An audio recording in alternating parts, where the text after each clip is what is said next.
ಇವತ್ತು ಏನು ವಿಶೇಷ ಅಂತ ನನ್ನ ತಮ್ಲೈನಲ್ಲೇ ನೋಡಿರ್ತೀರ ನೀವೆಲ್ಲರೂ. ಯಾಕಂದರೆ ಇವತ್ತು ಮಕರ ಸಂಕ್ರಾಂತಿ. ಅದಕ್ಕೆ ನಮ್ಮನೇಲೂ ಕೂಡ ಹಸು ಎಲ್ಲ ಮೈ ತೊಳಿತಾ ಇದ್ರು. ನಮ್ಮನೇಲೂ 4 ಹಸು ಇದೆ, ಒಂದು ಜೊತೆ ಎತ್ತಿದೆ. ಎಲ್ಲನೂ ನಮ್ಮ ಮಾವ ಮತ್ತು ನಮ್ಮ ಮನೆಯವರು ಇಬ್ಬರು ಸೇರಿಕೊಂಡು ತೊಳಿತಾ ಇದ್ರು. ನಾವು ಒಳಗಡೆ ಕೆಲಸ ಎಲ್ಲ ಮುಗಿಸ್ಕೊತಾ ಇದ್ವಿ.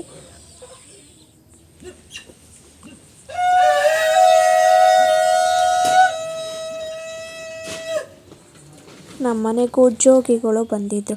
ಅವ್ರಿಗೆ ಪ್ರತಿಯೊಂದು ಸಂಕ್ರಾಂತಿಲೂ ಈ ಥರ ಬಂದು ಭತ್ತ ಈಸ್ಕೊಂಡು ಹೋಗ್ತಾರೆ. ದಾಸಪ್ತಿರು ಬಂದಿದ್ದರು, ಬಟ್ ಅದನ್ನು ನಾವು ವೀಡಿಯೋ ಮಾಡೋಕ್ಕಾಗಲಿಲ್ಲ. ಅಲ್ಲಿಂದ ಬಂದು ಒಳಗಡೆ ನೋಡಿದ್ರೆ ಹೂವು ಎಲ್ಲ ತೊಗೊಬಂದಿದ್ರು ಹಸಿಗೆ ಹಾಕೋಕ್ಕೆ ಅಂತ. ಅದನ್ನೆಲ್ಲ ಒಂದು ಚಾಪೆ ಮೇಲೆ ಹಾಸಿ ಎತ್ತು ಮಡಗಿದ್ವಿ. ಈ ಕಡೆ ನನ್ನ ಮಕ್ಕಳು ಕೂಡ ರೆಡಿಯಾಗಿದ್ದರು. ಎಲ್ಲ ನಿಂತ್ಕೊಂಡು ಒಂದೊಂದು ಫೋಟೋ ತೆಗೆಸ್ಕೊತಾ ಇದ್ರು. ಈಗ ಈ ಹೊತ್ತಿಗೆ ರೆಡಿ ಮಾಡಬೇಕು. ಮೈಯೆಲ್ಲ ತೊಳ್ಕೊಬಂದು ಕಟಾಕಿದ್ದಾರೆ. ಆದರೆ ಇದು ಹೊಸ ಚೇಸ್ತಾರೋ ಗೊತ್ತಿಲ್ಲ, ಯಾಕಂದರೆ ಒಂದು ತಿವಿಯುತ್ತೆ, ಒಂದು ತಿವಿಯಲ್ಲ. ನೋಡೋಣ ಬನ್ನಿ.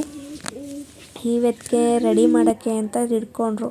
ಹೂವು ಎಲ್ಲ ತೊಗೊಬಂದು ಕಟ್ ಕೂಡ ಮಾಡ್ತಾಯಿದ್ರು. ಅವ್ರಿಗೂ ಯಾವ ಥರ ರೆಡಿ ಮಾಡಬೇಕು ಅಂತ ಗೊತ್ತಿರಲಿಲ್ಲ. ಹೂದ ಅಂಗಡಿಲಿ ಕೇಳ್ಕೊಬಂದಿದ್ರಂತೆ ಯಾವ ಥರ ರೆಡಿ ಮಾಡಬೇಕು, ಹೇಗೆ ಕಾಣಿಸುತ್ತೆ ಅಂತ.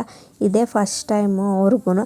ಅದಕ್ಕೆ ಸ್ವಲ್ಪ ಎಲ್ಲ ಹೂವು ಎಲ್ಲ ಸಿಕ್ಕಿಸಿ ಅವರೇ ಈಗೀಗ ಮಾಡಬೇಕು ಅಂತ ಹೇಳಿದ್ರಂತೆ. ಅದಕ್ಕೆ ಅದೇ ಥರನೇ ರೆಡಿ ಮಾಡ್ತಾಯಿದ್ದಾರೆ. ಹೇಗೆ ಬಂತು ಅಂತ ನಾನು ಲಾಸ್ಟ್ ಫೈನಲಿ ತೋರಿಸ್ತೀನಿ. ಈಗ ಸುಮಾರಾಗಿ ಹಿಂಗೆ ಕಾಣಿಸ್ತಿದೆ. ಚೆನ್ನಾಗಿದೆಯೋ ಚೆನ್ನಾಗಿಲ್ವೋ ಅಂತ ಕಮೆಂಟ್ ಮಾಡಿ. ಹೂವು ಮಾತ್ರ ಸಿಕ್ಕಾಪಟ್ಟೆ ಡಿಮ್ಯಾಂಡ್ ಆಗಿಬಿಟ್ಟಿದೆ. ಒಂದು ಹೂನಾರನೇ 2,500 ಹೇಳಿದ್ರಂತೆ. ಇವರು ಹಂಗೋ ಹಿಂಗೋ ಮಾಡಿ 1,800 ಕೊಟ್ರಂತೆ. ಇನ್ನು ಸಣ್ಣ ಪುಟ್ಟ ಗುಲಾಬಿ ಹೂವು ಮತ್ತು ಇನ್ನೂ ಒಂಥರ ಹೂವು ತಂದಿದ್ರು. ಅದಕ್ಕೆಲ್ಲ ಟೋಟಲಿ ಸೇರಿ ಒಂದು 2,500 ಖರ್ಚಾಗಿದೆ. ಇದಕ್ಕೆ ಬೇರೆಯವ್ರಿಗೆ ಹೇಳಿ ಮಾಡಿಸಿದ್ರೆ ಚೆನ್ನಾಗಿರ್ತಿತ್ತು, ಬಟ್ ಆದರೆ ನಾವೇ ಹೊಸ್ದಾಗಿ ಟ್ರೈ ಮಾಡೋಣ ಅಂದ್ಬಿಟ್ಟು ಮಾಡಿದ್ವಿ. ಪರವಾಗಿಲ್ಲ, ಒಳ್ಳೆ ಎಕ್ಸ್ಪೀರಿಯನ್ಸ್ ಅಂತಲೇ ಹೇಳ್ಬೋದು. ಈ ಕಡೆ ನೋಡಿದ್ರೆ ನಮ್ಮ ಮನೆ ಪಕ್ಕದಲ್ಲಿರೋ ಖುಷಿ ಎಳ್ಳು ಬೆಲ್ಲ ತೊಗೊಬಂದಿದ್ಲು, ಅದನ್ನು ಕೂಡ ಈಸ್ಕೊಂಡ್ವಿ.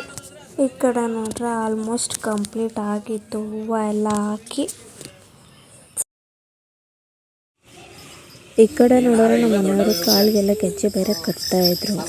ಅದು ಕಟ್ಟಿಸ್ಕೊಳ್ಳುತ್ತೋ ಇಲ್ವೋ ಗೊತ್ತಿಲ್ಲ, ಒಟ್ಟಿನಲ್ಲಿ ಕಟ್ಟಿದ್ರು.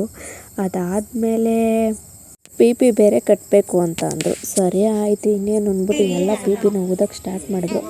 ಫೈನಲಿ ಈ ಥರ ಕಾಣ್ತಾ ಇದೆ ಪಿ ಎಲ್ಲ ರೆಡಿಯಾಗಿ. ಈ ಕಡೆ ನೋಡಿದ್ರೆ ನನ್ನ ಮಕ್ಕಳು ನಾನೊಂದು ಅಂತ ಹೇಳ್ಕೊಂಡು ಹೋಗ್ತಾಯಿದ್ರು ಹಸುಗಳು.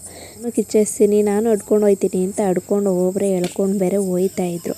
ಈ ಕಡೆ ನೋಡಿದ್ರೆ ನಮ್ಮ ಹಸು ಆಲೆ ವರ್ಷೆ ತೋರಿಸಿತ್ತು ಅದ್ರದ್ದು. ಹೆಂಗಪ್ಪ ಕರ್ಕೊಂಡು ಹೋಗೋದು ಅಂತ ಯೋಚನೆ ಮಾಡ್ಕೊಂಡು ಹಂಗೋ ಹಿಂಗೋ ಕರ್ಕೊಂಡು ಬೇರೆ ಹೋಗ್ತಾಯಿದ್ರು. ಹೋದಂಗೆಲ್ಲ ಹೂವು ಬೇರೆ ಕೆಡ್ಕೋದಾಯಿತು.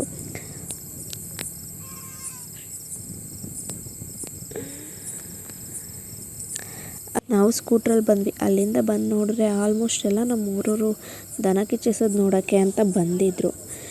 ಈ ಸಲ ನಮ್ಮೂರಲ್ಲಿ ಹೇಗೆ ದನ ಕಿಚ್ಚಿಸಿದ್ರು ಅಂತ ನಾನು ಈ ವಿಡಿಯೋದಲ್ಲಿ ತೋರಿಸ್ತೀನಿ.